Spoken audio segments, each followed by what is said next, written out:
이제 모든 흐름이 바뀌고 있으며 심지어 한국의 방산을 전혀 주문하지 않는 국가들도 대거 한국의 방산을 주문하는 등 주변국인 일본에서도 한국 따라하기에 열을 올리고 있습니다. 일본은 평화헌법 조항 전수방위 원칙도 무시하고 한국 방산을 카피해야 한다는 주장을 하는데요. 실제 이라크의 경우에는 아랍에미리트, 사우디에 이어 세 번째로 조단위 천궁을 수입하기로 했습니다. LIG 넥스원은 이라크 국방부와 3조 7,135억 원 규모의 천궁2 수출 계약을 체결했다고 공시했는데 중동 시장에 공을 들이던 중국 입장에서는 이를 두고 크게 절망하는 모습을 보이고 있습니다. 중국의 군사신보 등에서는 아랍에미리트에 천궁을 수출할 당시만 해도 한국의 무기 수출은 사기에 가깝다면서 모든 부품이 한국산은 하나도 없으며 미국과 일본의 의지에서 미사일을 만든다고 평가절하했습니다. 물론 이는 사실에 근거한 논평이 아니라 그저 한국의 방산 수출이 부러워서 제기한 것에 불과했습니다. 하지만 중동의 주요 국가들의 천궁이 수출되면서 오히려 천궁2의 수출은 크게 증가할 걸로 보입니다.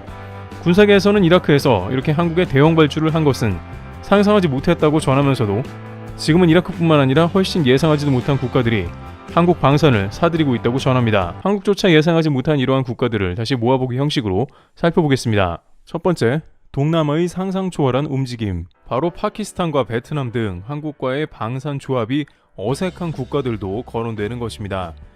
물론 벌써 베트남, 파키스탄 하면 말도 안 된다, 혹은 기술 빼먹을 가능성이 크거나 아니면 오히려 한국이 크게 나중에 당할 가능성이 크다는 이야기도 나오고 있습니다. 이러한 국면은 미처 예상하지 못한 상황인데 이는 뜻밖의 사건들로부터 시작되고 있었습니다. 우선 많은 사람이 알다시피 파키스탄은 오랫동안 미국과 사이가 좋지 않고 인도와는 적국 관계입니다. 따라서 여러 가지 면에서 봤을 때는 한국 입장에선 당연히 거리가 있는 국가인 것으로 판단되는 것이죠. 그러다 보니 파키스탄을 파고든 것은 바로 중국으로 중국의 영향력이 어마어마해진 상태입니다. 중국은 인도와 미국과 동시에 갈등 중이며 특히 인도와의 국경 분쟁은 매우 큰 문제입니다. 따라서 중국은 파키스탄을 유혹해 1대1로 중국 자금을 쏟아부으며 유혹의 손길을 보냈으며 동시에 인도를 양쪽에서 압박하는 형태의 작전을 구사하기에 이르고 있는 상황입니다. 인도와 파키스탄은 지금도 크고 작은 군사 충돌과 사건 사고들이 끊임없이 일어나고 있습니다. 중국은 이런 상황을 이용해서 파키스탄을 지원하며 동시에 파키스탄을 장악하려는 모습을 보입니다. 파키스탄의 항구를 중국 해군기지로 활용하려 하며 이는 1대1로 거점 중 하나로도 활용됩니다. 그러면서 이제 중국은 자국의 무기를 적극적으로 파키스탄에 수출하고 있습니다. 그 결과 중국산 무기의 최대 수입국은 파키스탄으로 중국 수출량의 무려 50% 이상을 차지하고 있습니다. 파키스탄도 아무도 자신들에게 무기를 판매하지 않으려고 하니 중국에 쏠리고 있는 모습이었고, 러시아의 경우에는 인도와 방산 관계가 매우 깊은 곳도 있기에 파키스탄 무기 판매 승인에 덜 적극적이었습니다.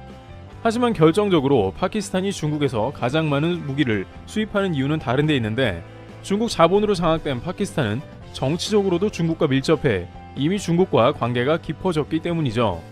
일각에서는 돈 없고 가난한 파키스탄이 무슨 무기를 많이 사들이냐는 의견을 제기하고 있는데, 파키스탄도 북한처럼 미국, 인도 등과 갈등도 있고 핵시설 유지 보수 등 국방에 돈을 엄청나게 사용하며 전 세계에서 10위에 랭크될 정도로 무기를 많이 수입하며 방산 쪽에 심혈을 기울이고 있는 국가입니다. 그러나 파키스탄은 이에 만족하지 않고 더욱더 많은 중국산 무기를 수입한다는 계획을 보입니다.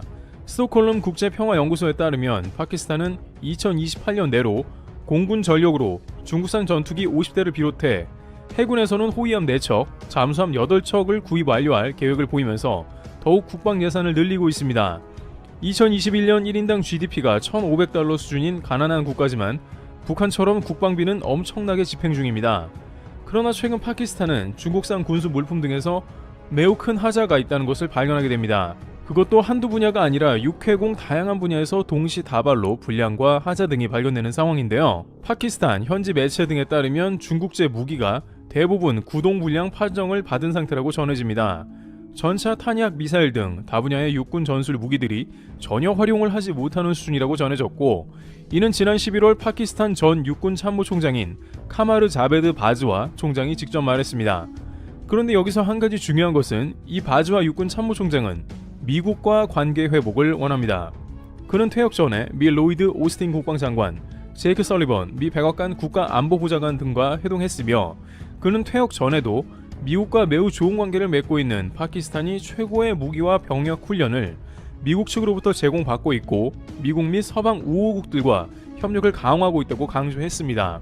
미 정부도 샤흐바즈 샤리프 파키스탄 총리가 집권한 이후 파키스탄과의 관계 회복에 긍정적으로 반응하고 2022년 9월 미 국무부는 수년 동안 중단했던 파키스탄에 대한 전략무기 지원을 재개하기로 하면서 4억 5천만 달러 약 6,447억 규모의 대파키스탄 F-16 전투기 판매 계약을 승인했습니다. 앤서니 블링컨 미 국무부 장관은 F-16 전투기 판매를 통해 파키스탄과 영내에서 발생하는 테러 위협에 파키스탄군이 대응할 수 있는 능력을 강화할 수 있게 됐다고 평가했습니다. 또한 미국은 사상 최악의 홍수 피해를 겪은 파키스탄에 대대적인 원조를 제공하며 파키스탄 끌어안기에 나서고 있는데 작년 역대급 홍수를 겪은 파키스탄에 미국 원조가 시작됐습니다.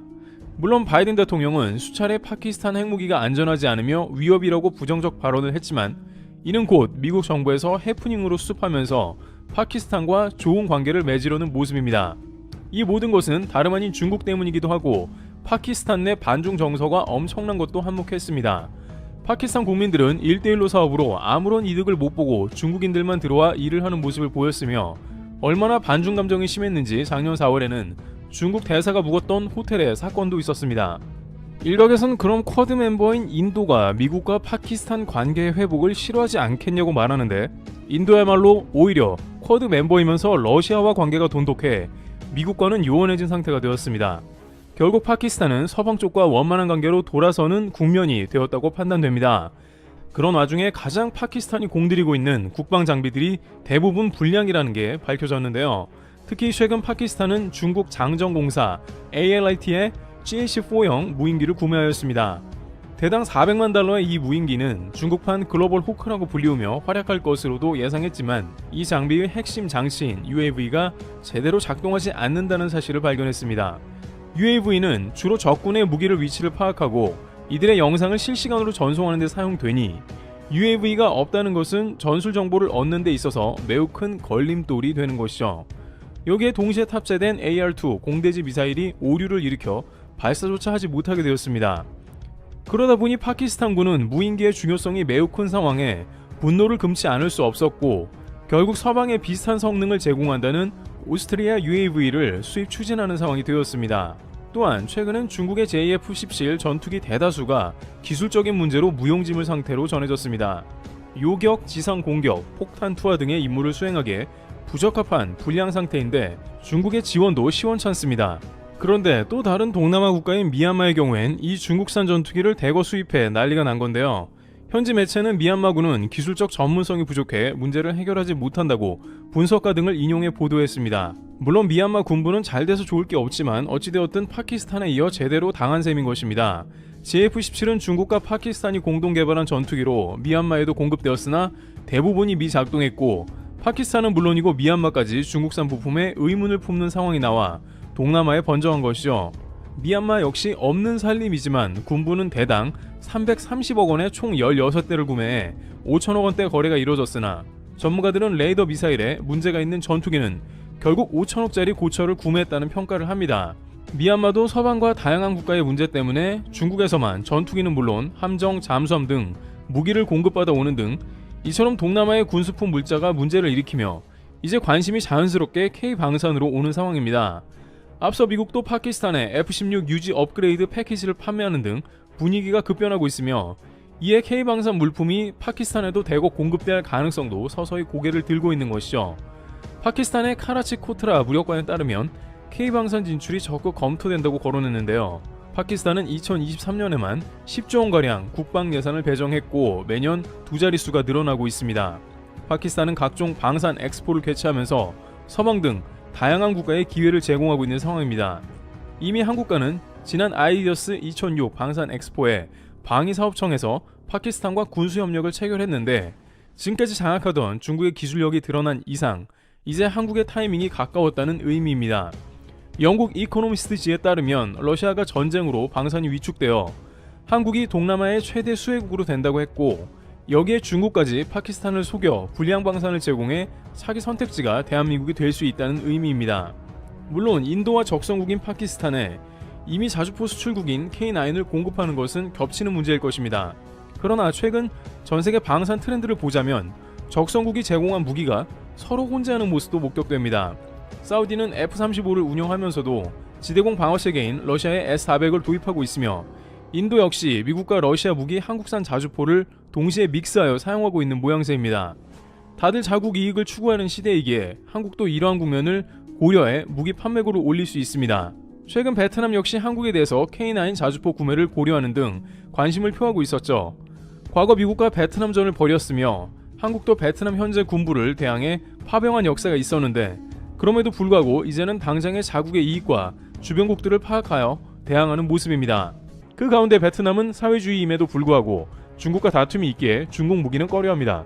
실제 중국은 동남아의 최대 위협국 중 하나인데 동중국해를 지배하려고 위협하는 상황이니 베트남에서는 반중 정서가 자리 잡은 지 오래이며 이에 국방력 증강을 강력하게 고려하고 있습니다.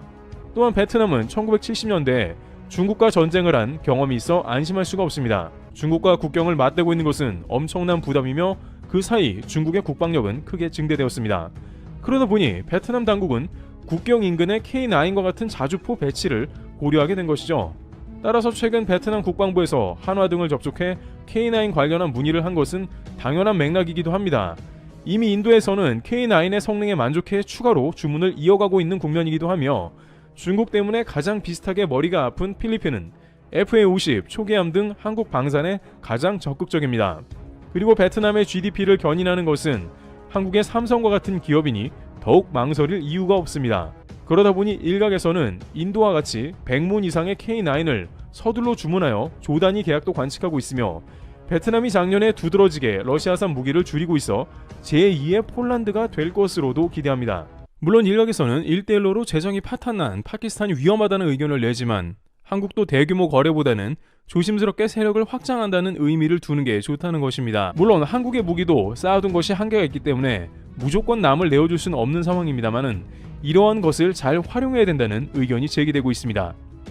트래블튜브였습니다. 감사합니다.